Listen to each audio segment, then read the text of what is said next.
So, you just spent all this time and money on mapping your customer's journey. Now what? Unlike other types of customer listening or CX efforts, journey mapping isn't the end. It's actually the beginning, building the foundation for much more to come. Don't let it collect dust. Activate that journey map and use it to create a better customer experience on this episode of the CX Leader Podcast.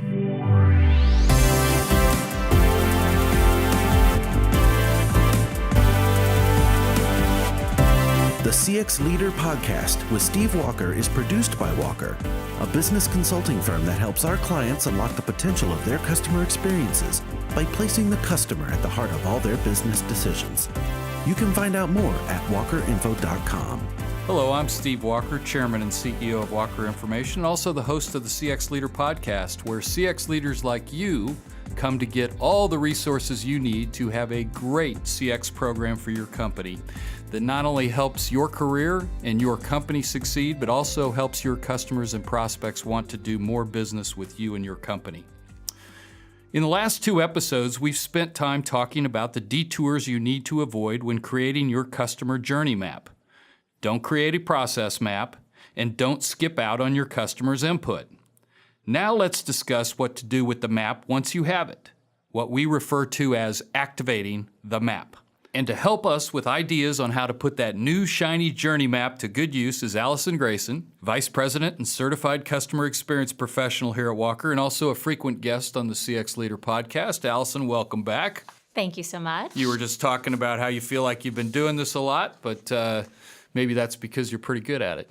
Oh, I hope so. I'm hoping to get my frequent visitor card and start earning rewards.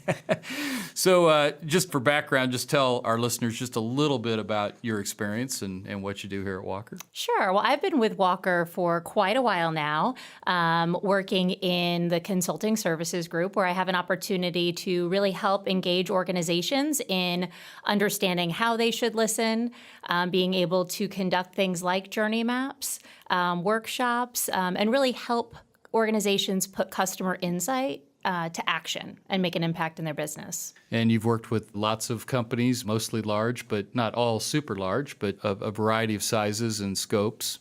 Absolutely, and across industries as well. Across industries. You know, it kind of seems silly if you think about it, maybe not silly, but sort of stupid that you would invest a bunch of time and money in a resource and not actually use it. But I think we've all, most of us in our business careers have seen initiatives get stalled out or get put away. But in your experience, why do you think some organizations fall into the trap of exiting before they truly get the activation on the map? Well, I think journey mapping can be a little bit different. Unlike other types of customer listening or CX efforts, journey mapping isn't the end. It's actually the beginning. And so it requires really a shift in mindset in terms of what you're trying to accomplish with a journey map, that the project isn't completing that in and of itself. That's really about building the foundation for much more to come. A journey map should really be viewed as a resource that's going to be there to help support, tactical and strategic decision making in really being able to understand what matters most to your customers. And so with journey maps providing that clear understanding of the end-to-end customer experience, identifying those moments of truth and those key touch points, it really allows you to kind of key in and start to prioritize some of your customer listening efforts moving forward. And really armed with that information, your organization can start to activate the map in order to create the competitive differentiation that most organizations are really looking to get through their CX efforts. Actually, in our prior podcast, we had Tracy DeMarco from ELAP Services, and she talked about the benefit of building this whole journey map around their whole strategy, really. And they were using it in onboarding new employees and really talking about what their purpose and mission were as a company. So I know at Walker, we've identified three main ways the company should be activating their journey maps. So why don't we just walk through that? And the first one is strategic planning. Yeah, and your example is a great one. And it sounds like they really are already in that activation phase with ELAP. So that's wonderful. When you think about leveraging a journey map in strategic planning, it really should help support that strategic decision making. When you think about using the map, you can identify really what are those key areas across the journey that matter most to customers, be able to understand your strengths and weaknesses, and start to almost plot out what strategic initiatives you have in place today or are planning really along that journey. That helps you to understand what parts of the journey you're trying to reinvigorate or reimagine, and it also can help you identify maybe where you're not focusing or potential gaps, parts of the journey you aren't thinking about and planning for the future on. All right, the second way that companies are activating their journey maps is the way it can leverage the internal communication and the cross-functional engagement that goes on in an organization. Tracy DeMarco also mentioned this, as well as Sheila March from Ascension Health Services. So talk a little bit about how it can benefit the culture of the internal collaboration. Absolutely. So to me, this really gets at leveraging your journey map to support a cultural transformation. We often refer to this as the culture shift. But if we're truly going to differentiate on customer experience, being customer focused needs to be at our core. It needs to really be part of the organizational DNA.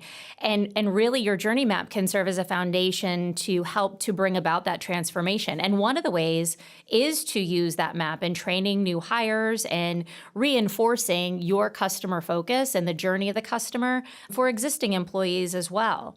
I think when you bring it into the new hire or the orientation process, it's a great way to start an employee's journey with your organization by understanding the customer experience and really start to create those ties to how their role supports that.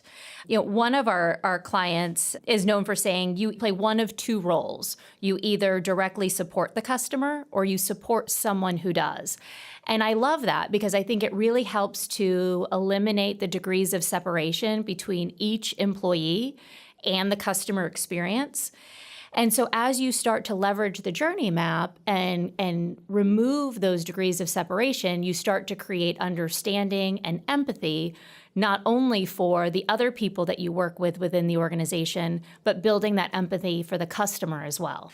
Yeah, I think that's a great summary of this whole exercise is there's really only two types of employees in the company. Those who provide value to the customers and those who support the ones that provide the value to the customer. It also reminds me that I think Peter Drucker, the famous management consultant and guru, and I think he wrote this back in the 50s, that the purpose or the mission of a organization, of a for-profit business, is to find and keep customers. So it really is central to everything that the organization's trying to do. Now, once we've thought strategically and we've engaged the organization in the process, the third way to activate a journey map is process improvement or taking action that actually improves the business. So what's your take on that in terms of where that breaks down in the activation process? Well, I think, for CX leaders, our ultimate goal really is to drive customer-focused change, and journey maps are a great tool for that. While it can break down, I think we've seen a lot of momentum in this area. In Walker's approach to journey mapping, not only do we identify those moments of truth, but we take some time to figure out what the strengths and the weaknesses are for each organization and each touch point, as well as using that time to identify some quick wins. So as our clients are walking out of that journey mapping process, they already are starting to get an idea of some of the actions that they might be able to take to improve the customer experience. Within the last year or so, we've seen that organizations' focus or approach to taking action has taken the shape of things like design thinking workshops and rapid development sprints. Once you identify the experience that needs to be improved, and journey maps certainly can start to shine the light on some of that, the next step is either you can bring a team in, create a team, have them meet once a week for months, or maybe you can bring them together in an accelerated process, lock them in a room for, a few days or up to a week, and really work together to redesign or reimagine the customer experience. And our approach to this type of activation, really continues to bring in customer feedback even through that workshop setting or that rapid development sprint, so that you're continually validating the changes that you're looking to make and ensuring that once you deploy them, you're in a position to truly provide new value to the customer and again, bring you closer to that differentiation. You know, I'm a real fan of the sprint approach for quick wins, and I wondered if you might be able to share, without betraying any confidentiality, maybe some sort of example where you've seen this sprint activity or a design-oriented workshop immediately following the journey mapping activity that did result in the activation. Yeah, absolutely. So we recently did one where an organization was focused on kind of the delivery component of the customer experience. They had identified that that was an opportunity to improve. And once they did that, they got really like the best team together. They were able to identify a great decision maker. They brought together people from a variety of cross-functional areas with different levels of expertise. And for them, they really just gelled. They were able to really think differently, create new external, like customer-facing experiences, as well as reimagine internal processes. And they actually just deployed their first minimally viable product to their customers here within the last few weeks. So they've been able to make some quick wins. It's definitely not the end of their journey, even with that. They've got kind of a longer-term roadmap to continue to improve the experience. And that's how it should be. That's a great example. In fact, you just caused another thought in my head. In one of the previous podcasts, we talked about the shelf life of a journey map, or the the tail that you have after you complete it. How long could a organization, in your opinion, activate off of a single journey map, and then when do you need to refresh it? Oh, that's kind of a loaded question, because my typical answer is, well, I guess it kind of depends. Yeah. You know, I mean, organizations move at such fast speeds, and I think it depends not only on changes within your organization, but also changes in your marketplace. So I would say looking back at that every few years and making sure that it still fits is important. And I think you learn along the way. And really, I don't think you have to refresh or redo the entire thing. I think it should be a living document. And I think you should, as you learn more and redefine the process, through sprints and deployment of new things, go back, modify, refine that journey map so that it's living, it's up to date. And you want that as you engage new hires with it. You don't want to share with them an old process that you've already improved. So you should be continually revisiting that. But if you've had substantial changes to your business or the marketplace, that's when you really take a step back and maybe go through the entire process again. My guest today is Allison Grayson, and we're talking about the detour of not activating your journey map after you've invested in it. Allison, we've come to the take-home value part of the show, which is a kind of a regular feature here with every podcast. But let's just say that your organization has done everything right. You've got a great journey map, and you're ready to go. What would be your advice to just make sure that they don't get out before they activate? Well, I'd say quickly realize that that's not the end. In an ideal scenario, when you are planning your journey map process, you're not having the journey map deliverable be the end. You're having that be a key milestone that really sets up the next phase of activities and work streams. And so if you have already completed your journey map, I'd say, let's quickly go back to it. Let's understand what some of those moments of truth are that maybe are not great strengths. Let's start to pull together some information, whether that's customer insight or operational information that can help us wrap our arms around how we might be able to improve it. And let's look to do kind of a workshop and get some quick wins. Because I think the key is, and I know that it was mentioned earlier, speed really is essential. We've had the privilege of seeing the excitement and the engagement within an organization that really comes out of a journey mapping process. You want to be ready and waiting with the next activity to take advantage of that momentum and really start to deliver some change and some impact to the business. Great. So the journey map completion is only really the start of the journey. It is. Sort of, now you've got your map, now you got to get on the road and get going. Allison, thanks for being on the program. Allison Grayson is a certified customer experience professional, also a vice president here at Walker, and as you can tell, she has a real passion for taking action on customer feedback. Allison, if people would like to talk more about it, how might they find you? How might they get a hold of you? Sure. You can email me at agrayson@walkerinfo.com or call me directly, 317-843-8605. Great. And if you want to talk about anything else we've discussed or any of the other previous episodes of the podcast, or how Walker might be able to help you with your journey mapping or other customer experience needs, feel free to contact me at steve.walker@walkerinformation.com or call me here in the U.S. at 317-843-8890. Don't hesitate to reach out to me or Allison or any of the other fine people here at Walker.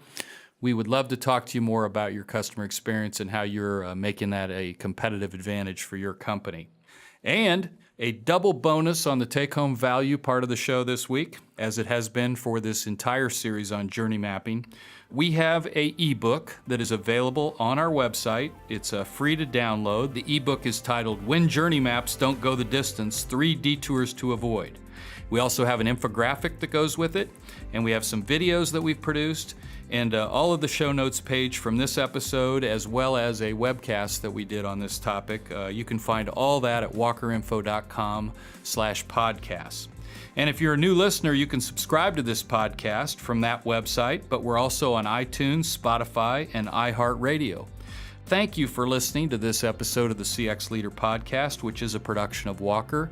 The CX Leader Podcast is a unique resource for CX professionals and business leaders who want to put the customer at the heart of every business decision and make that your biggest competitive advantage. You can find out more about that and our podcasts and all the other good resources and our people at walkerinfo.com. Thanks for joining us, and we look forward to seeing you again on the next episode of the CX Leader Podcast.